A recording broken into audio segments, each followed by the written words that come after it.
انسان کا شیطان جان ایلیا۔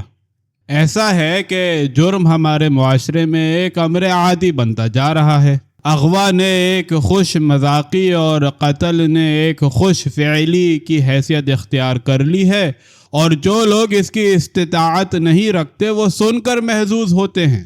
جہاں خود پسندی اور خود پنداری کے سوا ہر چیز باطل ٹھہرے، وہاں یہ نہ ہوگا تو اور کیا ہوگا؟ جہاں زبردستی سب سے بڑی فضیلت قرار پائے، وہاں ایسے تماشے نہ ہوں تو کیسے نہ ہوں؟ خود پروری، خود پنداری اور زبردستی کے بہت سے مسلک اور بہت سے مشرب ہیں، اور ان میں سے ہر ایک مسلک اور ہر ایک مشرب ہمارے معاشرے میں فروغ پا رہا ہے۔ جسم روندے جاتے ہیں، روحیں کچلی جاتی ہیں، عزت نفس کو لوٹا جاتا ہے، اور ان تمام باتوں کو اس طرح قبول کیا جاتا ہے کہ جیسے یہ سب کچھ معمول کے عین مطابق ہو۔ یہی نہیں کہ اب برائی کے خلاف احتجاج نہیں ہوتا، بلکہ برائی اب ایک کاروبار بن گئی ہے، اور اس کاروبار کے فروغ کے لیے ہمیں برائی سے لطف اندوز ہونے کی ترغیب دی جاتی ہے۔ انسان کے اندر جو شیطان چھپا ہوا تھا، اب وہ ارتکاب اور تجاوز کے راستے دکھاتا ہوا اس کے آگے آگے چل رہا ہے۔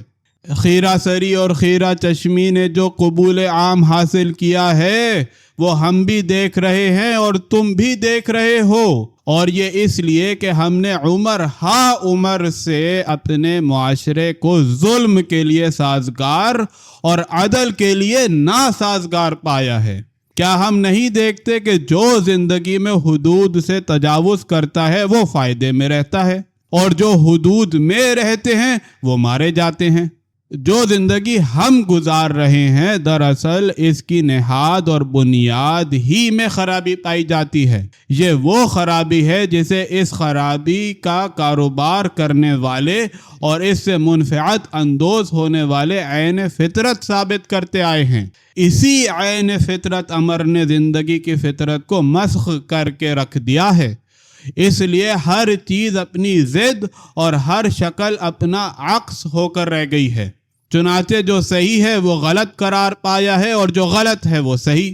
یہ صورت اپنے حال پر رہے گی یہاں تک کہ اس خرابی کا دفیع نہ کیا جائے اور انسان کے اس شیطان کی گردن نہ مار دی جائے جو اسے ظلم اور ضلالت کی وادیوں میں بھٹکاتا پھر رہا ہے۔